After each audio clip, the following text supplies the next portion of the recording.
I have never known why people drink alcohol. One time in 1966, we went to a bar in Baradea. In the heart of Africa, where the hills whisper stories and the drums of history never fall silent, a nation called Uganda began another chapter. Evidence. You see, for us, we can't arrest somebody unless we have good evidence. Well, this is why we are suggesting a commission of inquiry or something like that, where citizens can take evidence against these criminals. Okay, that's a good idea. You mean expediting that process? It's a good idea. But at the same time, we can't hold somebody unless we have good evidence against you. You know, it's a dilemma. Otherwise, you would end up like, like you were. People would hold you for no reason. Yeah? It's tricky. It's tricky. Mr. President, sir, besides the soldiers in the army, we had people like chairman, local chairman of the Obote's UPC. Now we hear some of these were actively. And in that chapter, one man's footsteps continued to echo across generations. Yoweri Museveni Kaguta Tibuhaburwa. Before the speeches, before the convoys, before the cameras and the salutes, there was a young man with a vision of a stable Uganda. What else can we do if you have got a government which has closed off all other channels of peaceful change? What else could we do except to surrender, to resign ourselves to slavery? And we couldn't do that. They're very much worse than they were under Amin. Because under Amin, first of all, Idi Amin was not killing people outside the intellectual class. He used to kill only the elite, elements from the elite who were threatening his position, or sometimes over rivalry, over business, things like that. But he never touched the peasantry. But Obote is killing everybody. I want the world to understand this. The people of Uganda, the population, did not start violence. I was not a soldier, I was an intellectual.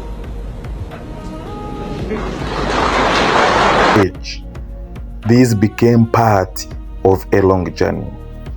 A journey carried by discipline, patience, and endurance.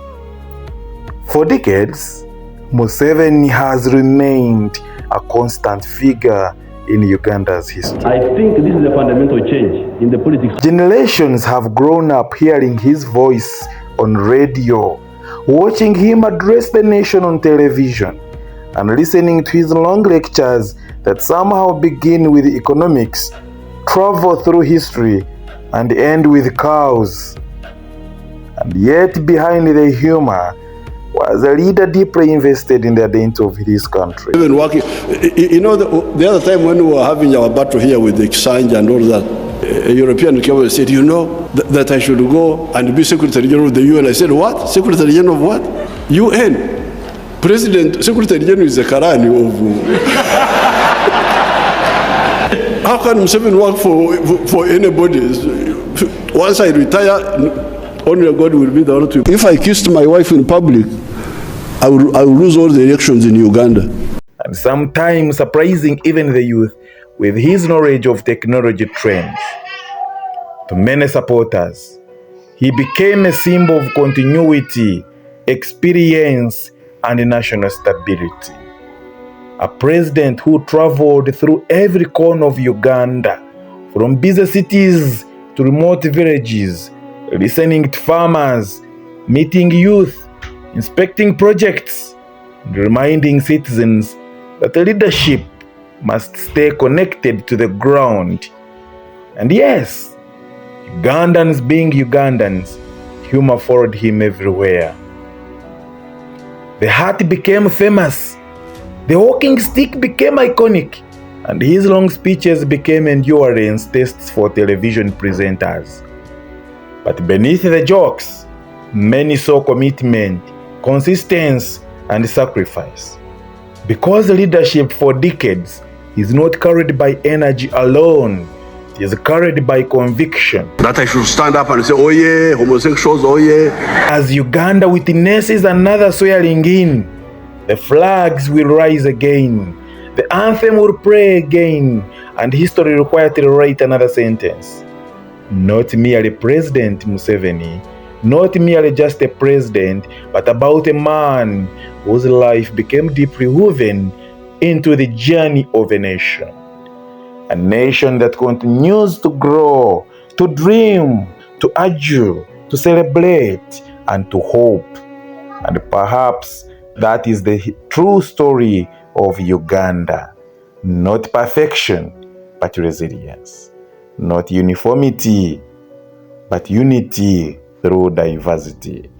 And standing within that long national story is Yoweri Museveni, a leader, a survivor, a strategist, a patriot to many, and undeniably one of the most influential figures in Uganda's modern history. As the cameras roll and the nation watches once again, Uganda does what it has always done best. We move forward for God and my country. Congratulations, Your Excellency, Yoweri Kaguta Museveni. These ones here, when some of us are still here, we can help you to build a new force.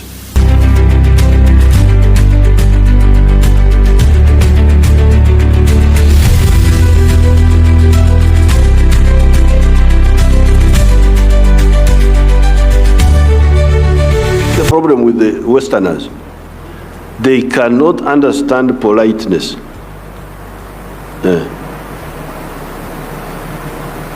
They cannot understand that somebody is keeping quiet but he's not happy with me. No. Until you tell him that you go and eat your mother's something. That's when you... Idiots! Oh, those ones, the one who knew how this was retired.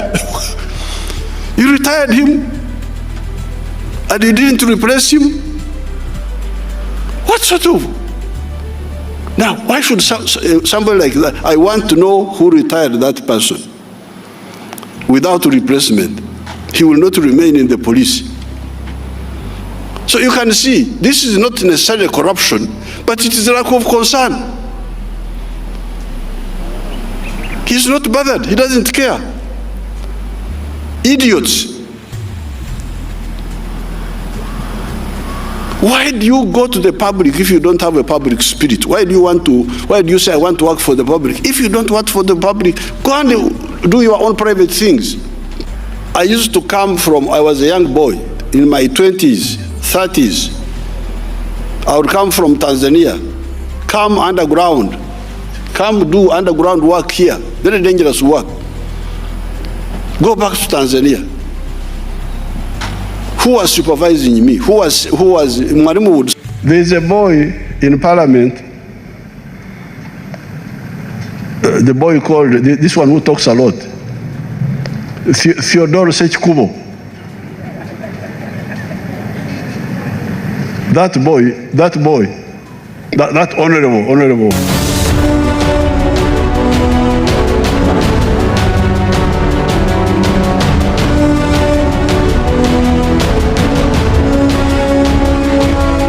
Well, they were lucky.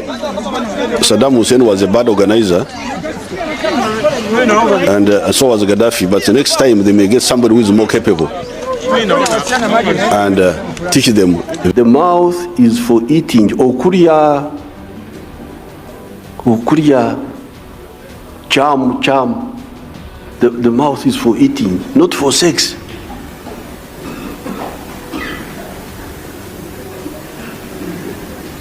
We know the address of sex. We know where sex is. No, we have been hearing about it, but we don't talk about it. It's not sex. This is eating. Mouth is for eating. It's not for sex. So I want to advise our children that please forget about this. Naye bali ababadde balonda emirundi egitudinganye ne balonda Sebagala, ne balonda Sebaana, ne bamuteekako Lukwago, eno ne bateekayo Katolubwama. mbu asesa abantu.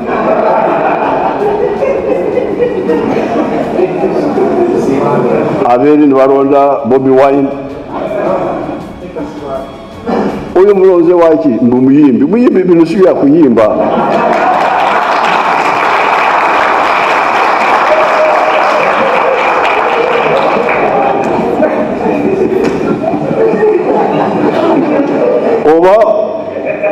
Oba oli muyimbi genda zaana edda twalinayo night club yaffe zaana waliyo ka night club eyo neri nani nakulabye waliyo night club endala eyo yes oba oli muyimbi genda eyo oyimbe bino si byakuyimba munange. In Somalia and even the ones in Sudan here under Bashir, you can imagine they were making our young people in Kawempe riot that a neighbor had eaten pork. So I sent Kategaya there. I said, Kategaya, you go and tell those young people that they have not seen the real Africans. We are here. Ask them, if somebody has eaten pork, has he put it in your mouth? No, he has put it in his mouth. He has put it in his mouth. And we are rioting, disturbing in peace. That somebody has put pork in his mouth. We shall teach you a lesson. So Kategaya went and told those children, they stopped because they knew that they were playing with fire. Chengoye enkade nabagamba konti engoye ezo z'abafu eri ebweru.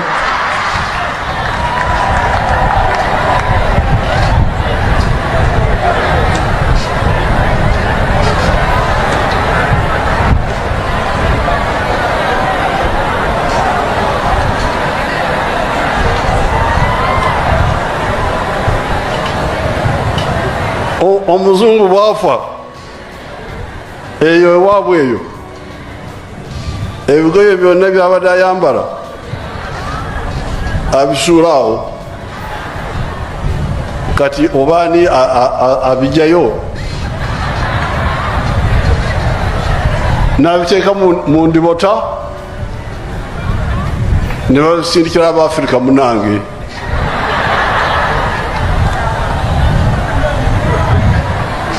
Kati engoye z'abafu ezo mbadde nzisirikidde naye kati wentuuse mumpagire tuziyimirize bannange.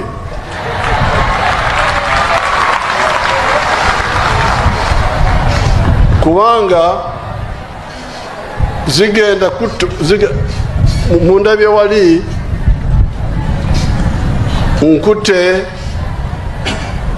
engoye zammwe zemukolera wano bali abaana bali bensanze wali 2,000 abamu bakola engoye ziri awo mpya tukutuku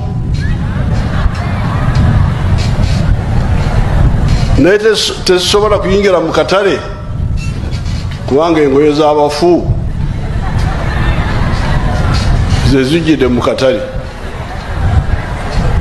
N'olwekyo bannange ate temugamba nti Museveni ataamye, mwena mukkirize mugambe nti ebigoye ebikadde byali bya Idi Amin